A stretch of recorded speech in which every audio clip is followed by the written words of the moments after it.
Sit still for the next 10 seconds. Don't cross your legs. Don't shift your weight. Don't even tap your foot. Just sit there. Somewhere in your calves right now, a fluid is slowing down. And I don't mean your blood. Your blood has a pump, a fist-sized muscle, beating away roughly 70 times a minute whether you move or not. I'm talking about a second circulatory system, one nobody ever really taught you about. And this one doesn't have a pump at all. It runs entirely on you moving. Stop moving, and it stalls. That second system is your lymphatic system, and calling it a backup network, or some minor drainage ditch, running next to your veins massively undersells it. We're talking about 20 to 30 liters of fluid, plasma, that's leaked out of your capillaries into the spaces between your cells that has to be collected, filtered, and shipped back into your bloodstream every single day. Skip that step, and you'd swell to the point of a real dysfunction inside about 24 hours. Your heart can't do this job. There's no lymphatic heart sitting somewhere in your chest. The thing that actually moves that fluid is the exact same thing that just went quiet when I told you to sit still. Skeletal muscle. Here's the mechanism, and honestly, it's almost embarrassingly simple once you see it laid out. Lymphatic capillaries sit just under your skin, threaded through nearly every tissue you have, built out of walls only one cell thick, with little overlapping flaps that work like one-way trapdoors. Fluid, proteins, debris, all of it can push in, but nothing pushes back out. Those capillaries feed into bigger vessels called lymphangions, and each one of those has a valve on either end, basically identical to the valves sitting in your veins. Left alone, none of that plumbing does anything. It's just inert tubing sitting quietly in soft tissue. What switches it on is compression. Every time your calf muscle contracts, when you walk, when you flex your foot, even just standing up out of a chair, it squeezes the lymphatic vessels running through and around it. And because of those one-way valves, that squeeze can only push fluid in one direction, up, toward the thoracic duct, toward your subclavian vein, back into general circulation. This is called the skeletal muscle pump. And I want to be clear, it's not a metaphor. It is literally the mechanical engine driving your lymphatic system. No contraction, no pump. No pump, no return.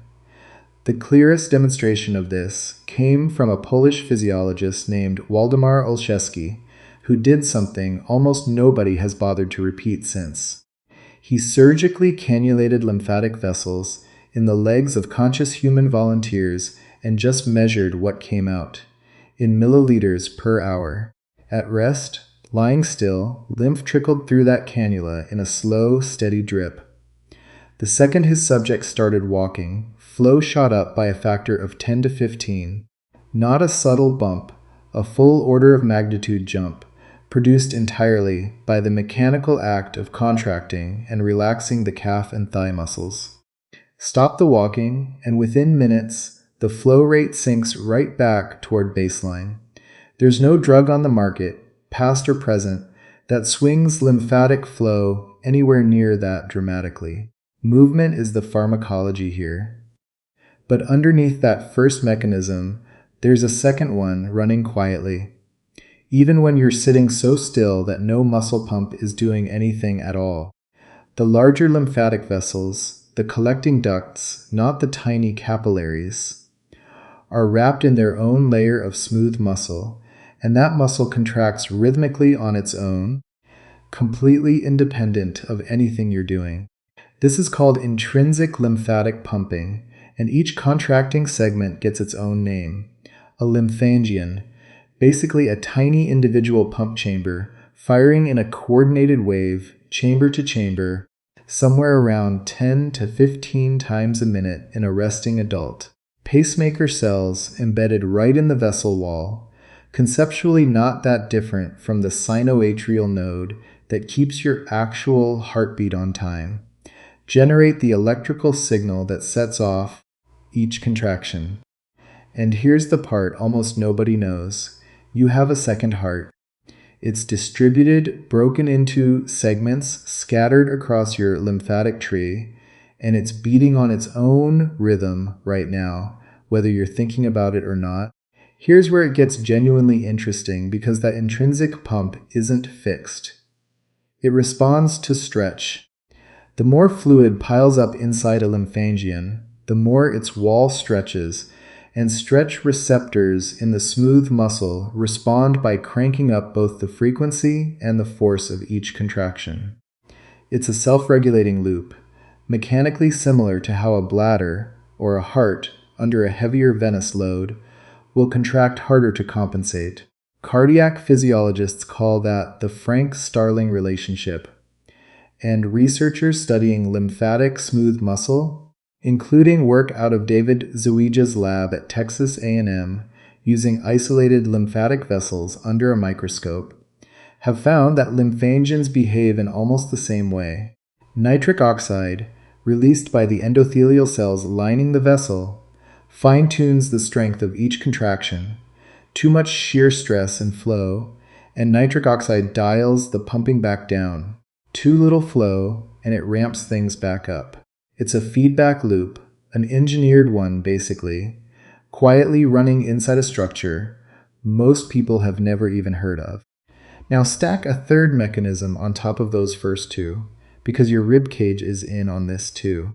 The thoracic duct, the main lymphatic highway, roughly pencil thick, running up through your chest before it empties into the left subclavian vein, passes straight through your diaphragm. Every time you inhale, your diaphragm drops, intra-abdominal pressure climbs, and intrathoracic pressure falls. That pressure difference does to the thoracic duct exactly what a manual squeeze does to a garden hose with a valve on the end. It compresses the abdominal segment and creates suction up at the thoracic end, pulling lymph upward with every single breath. Shallow, seated breathing, the kind most of us default to for 8 hours hunched at a desk, barely touches this pump at all. Deep, diaphragmatic breathing multiplies it. This is one of the very few places in the body where the plain mechanical act of breathing is doing real measurable circulatory work, not just gas exchange. So now you've got 3 separate pumps stacked on top of each other. The skeletal muscle pump, the intrinsic lymphangion pump, and the respiratory pump, all working toward the same goal, moving 20 to 30 liters of fluid a day, uphill against gravity, with no central engine driving any of it.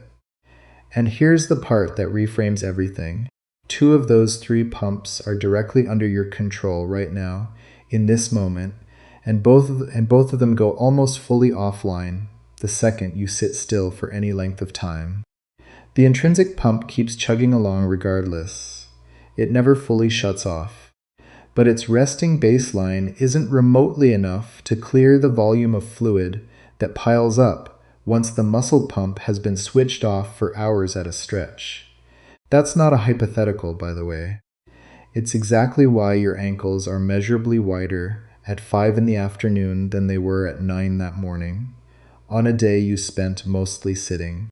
Fluid that should have been swept upward by contracting calf muscles, pooled downward instead, following gravity, filling in around your ankles, because nothing was there to pump it out. And this matters for more than just puffy ankles, because the lymphatic system isn't just a drainage system, it's the primary highway for your entire adaptive immune system.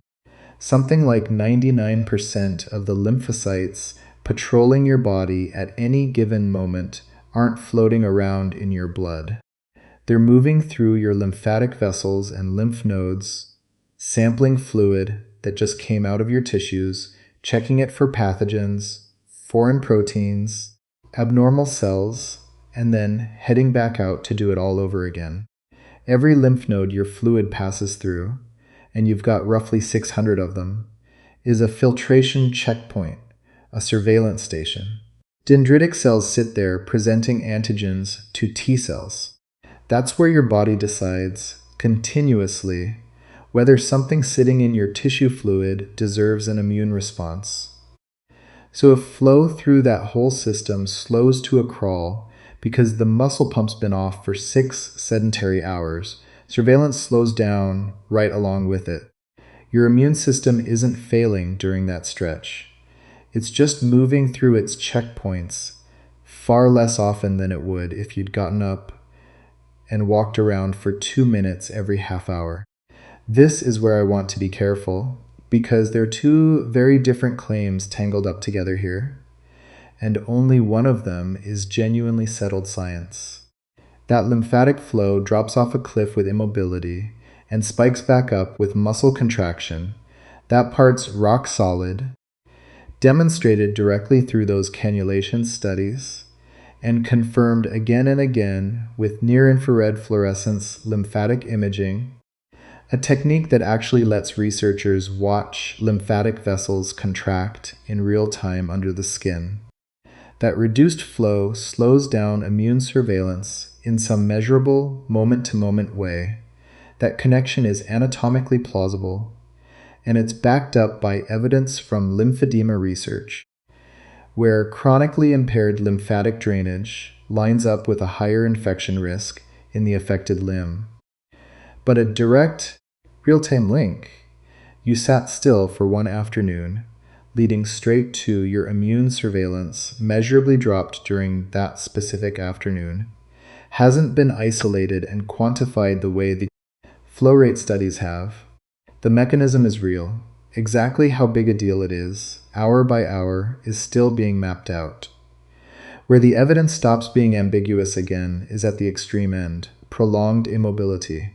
Bed rest studies, and these have been running for decades, everything from post-surgical recovery research to astronaut deconditioning studies, consistently show that extended stretches without muscle contraction lead to real, measurable interstitial fluid buildup and impaired lymphatic clearance in the lower limbs, and that feeds directly into the well-documented elevated risk of deep vein thrombosis in bedridden patients and long-haul flyers alike.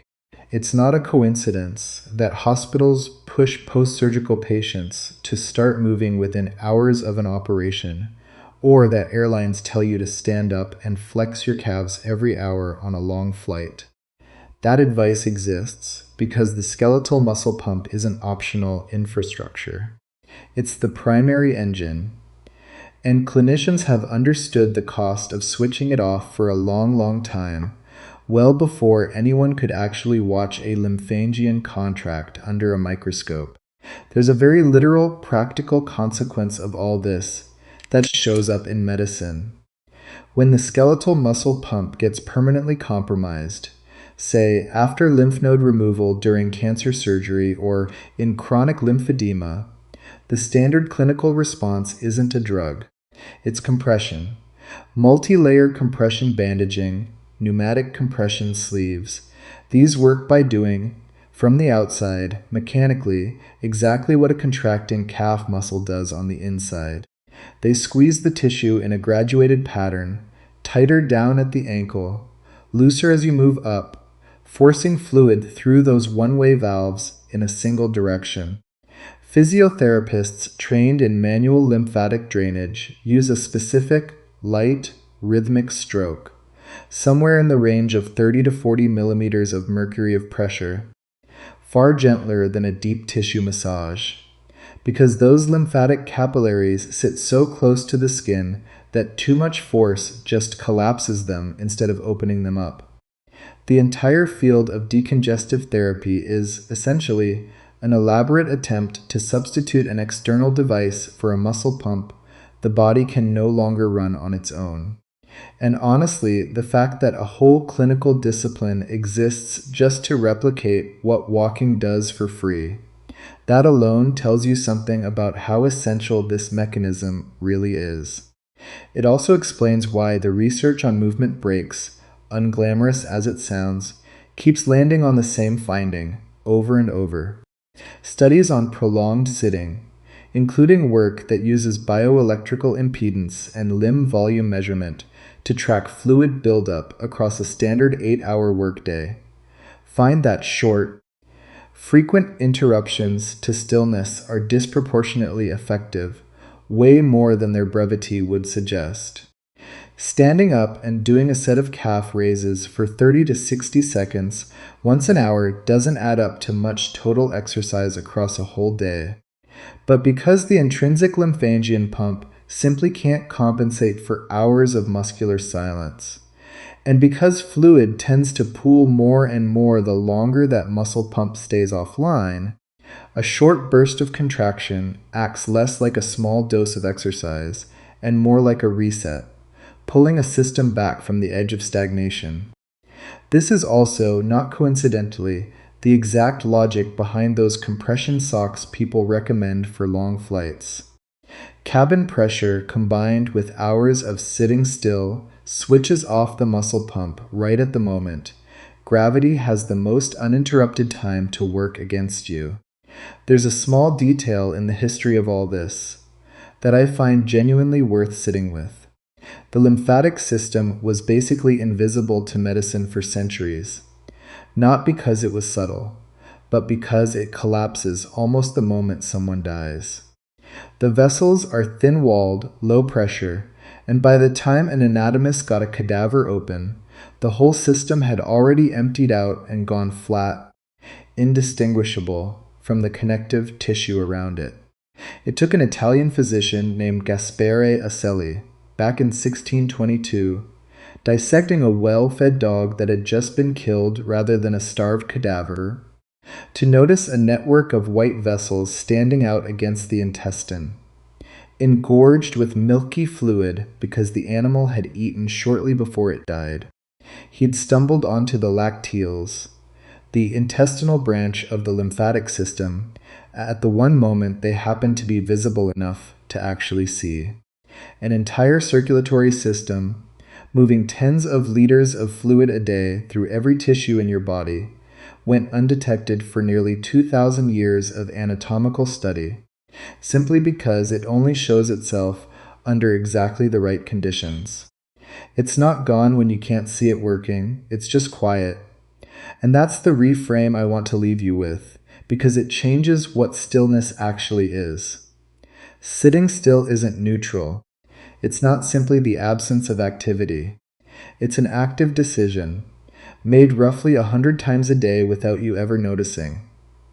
To leave 2 of your 3 lymphatic pumps switched off, to let 20 to 30 liters of fluid a day depend entirely on a smooth muscle rhythm that was never built to carry that job alone.